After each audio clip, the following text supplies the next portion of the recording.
Yangi yil bilan xalqim barchangizga baxtli, barakali, sog'lom va tinch 2026 yil tilayman. Lekin bugun men faqat tabrik aytib ketmayman. Bu video har bir oila, har bir ota-ona, har bir tadbirkor, har bir talaba va har bir pensioner uchun juda muhim. Chunki yil boshida ko'pchilik bir xil xatoga yo'l qo'yadi. Bayram kayfiyati bilan hujjat, pul, qarz, kommunal to'lov, ish, soliq, nafaqa, kredit va shaxsiy xavfsizlik masalalarini keyinga suradi. Keyin esa yanvar oxiri yoki fevralda muammo boshlanadi.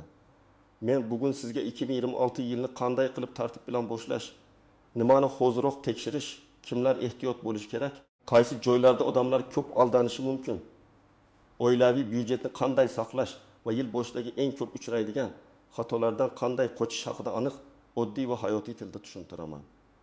Agar bu kanalga hali obuna bo'lmagan bo'lsangiz, hozirroq obuna bo'ling, videoga like bosing. Chunki bu ma'lumot sizning pulingizni, vaqtingizni va asamingizni saqlab qolishi mumkin. Avvallari yil almashsa, ko'pchilik uchun bu faqat taqvimdagi sana o'zgarishi edi. Odamlar 30 dekabrni nishonlar, 1 yanvarda dam olar, keyin odatdagi hayotga qaytardi. Lekin hozir vaziyat boshqacha. Bugun deyarli hamma narsa raqamli tizimga o'tgan. Kommunal to'lovlar, bank kreditlari, kartadagi pul, soliq majburiyatlari, jarimalar, subsidiya, nafaqa, pasport va ID karta ma'lumotlari, bolalar bog'chasi navbati, maktab, oliygoh, ish staji, elektron shartnomalar, hatto oddiy internet xaridlar ham oldin biror qarzdorlikni bilmay qolish mumkin edi. Chunki xat kelardi yoki mahalla orqali ogohlantirish bo'lardi. Hozir esa qarzdorlik, jarima yoki majburiyat elektron bazada turaveradi. Siz uni ko'rmasligingiz mumkin, lekin tizim ko'radi. Masalan, odam kredit kartasidan 500 ming so'm ishlatgan bo'ladi. Keyin yopaman deydi. Bayram xarajatlari bilan unutadi. Yanvar oxirida foiz qo'shiladi. Fevralda kechiktirilgan to'lov bo'ladi. Keyin kredit tarixi buziladi. Bu birgina 500 ming so'm emas, kelajakda uy olish, mashina olish, biznes uchun kredit olish imkoniyatiga ham ta'sir qiladi. Yana bir o'zgarish, firibgarliklar ko'paygan. Yangi yil arafasida sovg'a yutdingiz, prezident puli, bayram kompensatsiyasi, kartangizga pul tushadi, havolani bosing degan xabarlar juda ko'p tarqaladi. Odamlar bayram kayfiyatida ehtiyotkorlikni susaytiradi. Bir dona havolaga kirib karta raqami, SMS kod yoki pasport ma'lumotini yozib yuborsa, kartadagi pul ketishi mumkin. Men ekspert sifatida aytaman. 2026 yilni yaxshi boshlash uchun birinchi navbatda hissiyot bilan emas, tartib va tekshiruv bilan harakat qilish kerak. Asosiy qism bir nimalarni bilish kerak. Kim xavotir olishi kerak. Kim xotirjam bo'lishi mumkin, birinchi navbatda oilaviy byudjet masalasini ko'raylik. Yangi yil bayramida xarajatlar odatdagidan 2-3 barobar oshishi mumkin. Masalan, odatda bir oila haftasiga oziq-ovqatga 700 ming so'm sarflasa, bayram haftasida bu summa 1 million yoki 2 million so'mga chiqadi. Sovg'alar, kiyim-kechak, yo'l xarajati, mehmon kutish, bolalar uchun shirinlik, go'sht, ichimlik, tort, archa bezaklari. Telefon uchun internet paketi, hammasi qo'shiladi. Muammo shundaki, yanvar oyida ham hayot to'xtamaydi. Ijara bor, kommunal bor, kredit bor, maktab xarajatlari bor, dorixonaga ehtiyoj bo'lishi mumkin. Kimlar xavotir olishi kerak? Birinchi navbatda kredit to'layotganlar. Agar sizda bank krediti, mikroqarz bo'lib to'lash, kredit karta yoki tanish-bilishdan olingan qarz bo'lsa, yil boshida to'lov jadvalini albatta tekshiring. Misol uchun, siz har oyning 5 kuni 1 million 200 ming so'm kredit to'laysiz. 30 dekabr va 1 yanvar bayram bo'lgani uchun bank ishlamaydi. Keyin to'layman deb o'ylashingiz mumkin. Lekin ayrim tizimlarda to'lov kuni avtomatik hisoblanadi. Kechikish belgilanishi mumkin. Shuning uchun 34 kun oldin to'lash eng xavfsiz yo'l. Ikkinchi guruh ijarada yashayotganlar. Yil boshida ijara narxi qayta gaplashilishi mumkin. Uy egasi 2026 bo'ldi. Narxlar oshdi deb ijara haqini oshirmoqchi bo'lishi mumkin. Bu holatda shartnoma bo'lsa, sizda huquqiy asos bor. Shartnomada muddat, summa, to'lov kuni, kommunal xarajatlarni kim to'lashi aniq yozilgan bo'lsa, tortishuv kam bo'ladi. Agar shartnoma bo'lmasa, ikki tomon ham xavf ostida.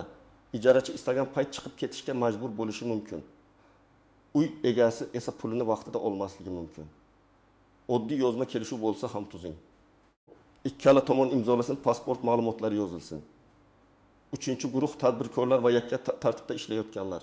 Yil boshida hisob kitobni tozalash juda muhim. Omborda qancha mahsulot bor, kimdan qancha qarz olgansiz, kim sizga qancha qarzdor, soliq to'lovlari, ijara xodimlar oyligi, yetkazib beruvchilar bilan shartnomalar, hammasini yozib chiqing. Masalan, do'kon egasi dekabrda savdo yaxshi bo'lgani uchun ko'p tovar oladi. Yanvarda savdo pasayadi. Lekin yetkazib beruvchiga 20 million so'm to'lash kerak bo'ladi. Agar oldindan reja bo'lmasa, u yana qarz oladi va aylanma mablag' siqilib qoladi. 2026 yil boshidagi eng to'g'ri qaror foydani pul deb o'ylamaslik. Foydaning bir qismi soliq, bir qismi ijara, bir qismi tovar, bir qismi zaxira uchun ajratilishi kerak. 4-guruh pensionerlar va nafaqa oluvchilar. Bu insonlar firibgarlar uchun eng zaif guruh hisoblanadi. Sababi ularga sizga qo'shimcha to'lov chiqdi. Nafaqangizni oshirib beramiz. Kartangizni yangilash kerak deb qo'ng'iroq qilishadi. Men ochiq aytaman. Hech qachon telefon orqali SMS kodini aytmang. Hech kimga kartaning orqa tomonidagi raqamlarni bermang. Agar kimdir o'zini bank xodimi, ijtimoiy xizmat xodimi yoki davlat idorasi vakili deb tanishtirsa ham darhol ishonmang. Rasmiy idoraga o'zingiz qo'ng'iroq qiling yoki yaqinlaringiz bilan maslahat qiling. 5-guruh yoshlar va talabalar. Yangi yil boshida ko'pchilik 2006 yilda hayotimni o'zgartiraman deb maqsad qo'yadi. Bu yaxshi. Lekin maqsad faqat gap bo'lib qolmasligi kerak.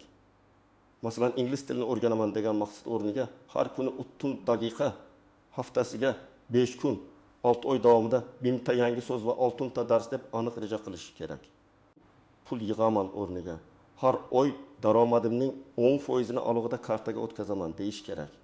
Agar talaba oyiga 1 million 500 ming so'm stipendiya yoki yordam olsa, shundan 1050 ming so'mni yig'sa, bir yilda 1 million 800 ming so'm bo'ladi. Bu katta boylik emas, lekin odat shakllanadi. Kimlar xotirjam bo'lishi mumkin. Agar sizda qarzlar ro'yxati aniq bo'lsa, hujjatlaringiz joyida bo'lsa, kommunal to'lovlar tekshirilgan bo'lsa, kartangiz xavfsiz bo'lsa, oilaviy byudjetda yanvar uchun alohida zaxira bo'lsa, siz yilni ancha xotirjam boshlaysiz. Lekin xotirjamlik beparvolik degani emas. Har oy kamida bir marta moliyaviy holatingizni ko'rib chiqish odatga aylanishi kerak. Endi eng muhim nozik joylarga o'tamiz. Birinchi tuzoq bayram chegirmasi. Do'konlarda 20% chegirma deb yoziladi. Lekin ayrim hollarda mahsulot narxi oldin sun'iy oshiriladi, keyin chegirma sifatida ko'rsatiladi. Masalan, bir texnika noyabrda 3 million so'm bo'lgan, dekabr oxirida 10 million deb yoziladi. Keyin 25% chegirma bilan yana 3 millionga sotiladi. Xaridor esa foyda qildim deb o'ylaydi. Shuning uchun katta xarid qilishdan oldin kamida 3 ta joydagi narxni solishtiring. Internetdagi narx, do'kondagi narx va yetkazib berish xarajatini alohida hisoblang. Ikkinchi tuzoq bo'lib to'lash. Bo'lib to'lash yomon narsa emas, agar siz to'lovni oldindan hisoblagan bo'lsangiz. Lekin odamlar ko'pincha oyga atiga 2-5 ming so'm degan gapga aldanadi. Bitta telefon 2-5 ming, bitta muzlatgich 400 ming, bitta televizor 300 ming, bolaga notebook 350 ming qarabsizki, har oy 1 million 300 ming so'm majburiy to'lov paydo bo'ladi. Agar oilaning oylik daromadi 5 million so'm bo'lsa, bu daromadning chorak qismi. Ustiga oziq-ovqat, yo'l, dori, kommunal, kiyim, maktab xarajati bor. Shuning uchun har qanday bo'lib to'lashdan oldin o'zingizga bitta savol bering. Agar daromadim bir oyga kamayib qolsa, bu to'lovni baribir qila olamanmi? 3-nozik jihat hujjat muddati. Yil boshida ko'pchilik ID karta, pasport, haydovchilik guvohnomasi, texnik ko'rik, sug'urta, ishonchnoma, ijara shartnomasi, mehnat shartnomasi muddatiga e'tibor bermaydi. Keyin aeroportda, bankda, notariusda yoki yo'l patrulida muammo chiqadi. Masalan, chetga ishlashga ketmoqchi bo'lgan fuqaro chiptani oldi, sumkasini tayyorladi, lekin pasport muddati yetarli emasligi ma'lum bo'ldi. Natijada chipta puli kuyadi, reja buziladi. Shuning uchun 2026 yil boshida oiladagi barcha hujjatlar muddatini tekshirish kerak. 4-tuzoq tez bo'yish va investitsiya takliflari. Yangi yil boshida odamlar ko'proq umid bilan yashaydi. Firibgarlar esa aynan shu umiddan foydalanadi. $100 kredit eding, bir oyda $300 oling.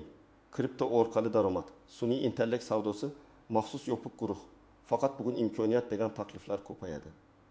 Men mutaxassis sifatida qat'iy aytaman. Kafolatlangan yuqori daromad va'da qilinayotgan joyda xavf juda katta. Haqiqiy biznesda foyda ham bor, zarar ham bor. Hech kim sizga hech qanday mehnatsiz, hech qanday xavfsiz doimiy o'timi 20% daromadni kafolatlab bera olmaydi. 5-nozik masala sog'liq. Yangi yil bayramida ovqatlanish tartibi buziladi. Shirinlik, yog'li ovqat, gazli ichimlik, kech uxlash ko'payadi. Bu ayniqsa qon bosimi, qandli diabet, oshqozon, yurak muammosi bor insonlar uchun xavfli. Misol uchun odam 3 kun davomida me'yordan ortiq ovqatlanadi, dorisini vaqtida ichmaydi, qon uxlaydi. Natijada qon bosimi oshadi yoki qon miqdori ko'tariladi. Shuning uchun bayram bilan, lekin dori darmon. Uyqu va ovqatlanish nazorati chetda qolmasligi kerak. Oilada yoshi katta insonlar bo'lsa, ularning dori zaxirasini tekshirib qo'ying. 6-masala bolalar xavfsizligi. Bayram paytida pirotexnika, elektr chiroqlar, archa bezaklari. Shirinliklar, mehmonlar kelib ketish sababli bolalar nazoratsiz qolishi mumkin. Elektr girlyandani kechasi yoqib qoldirish, sifatsiz uzaytirgichdan foydalanish, bolaga pirotexnika berish katta xavf. Har yili bayram kunlarida kuyish, jarohatlanish, qo'rqib qolish holatlari uchraydi. Men ota-onalarga aytaman, bolaga ehtiyot bo'l deyish yetarli emas.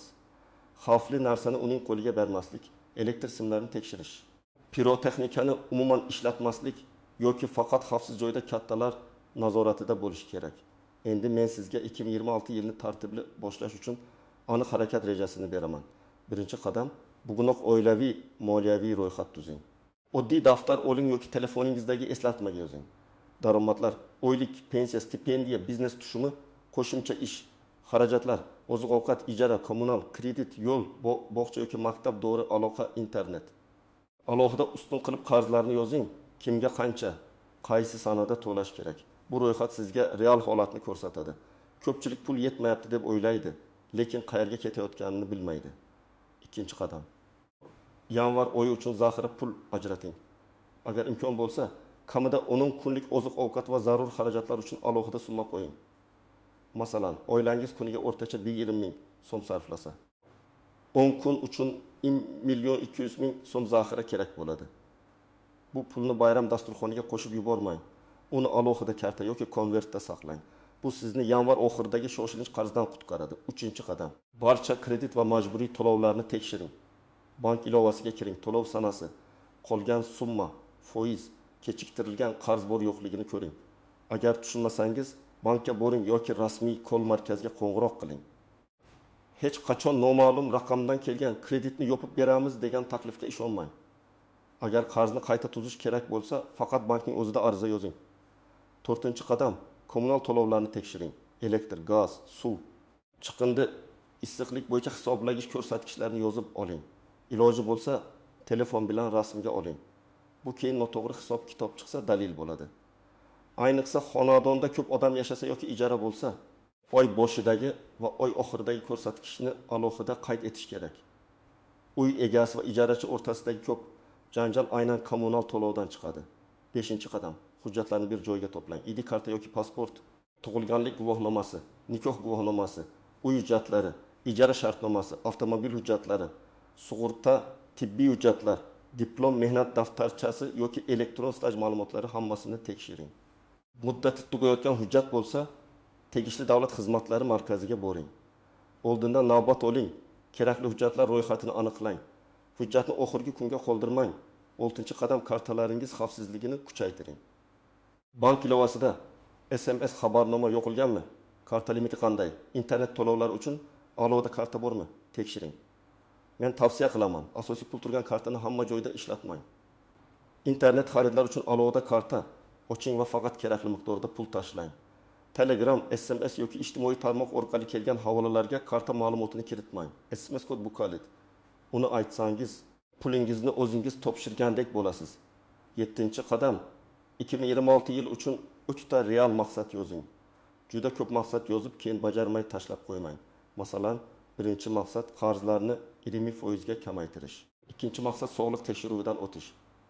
Uchinchi maqsad yangi kasb yoki til o'rganish. Har bir maqsad uchun muddat va kichik qadam yozing. Sog'lig'imni yaxshilayman emas, yanvar oyida terapevtga boraman. Qon tahlili topshiraman, har kuni 20 daqiqa yuraman deb yozing. Shunda maqsad amalga oshadi. 8-qadam, oilaviy suhbat qiling. Turmush o'rtog'ingiz, ota-onangiz, farzandlaringiz bilan 2026 yil rejalarini gaplashing. Oilada pul masalasi yashirilsa, tushunmovchilik ko'payadi. Masalan, ota kredit to'layotganini aytmaydi. Ona esa bayramga ortiqcha xarajat qiladi. Keyin janjal chiqadi.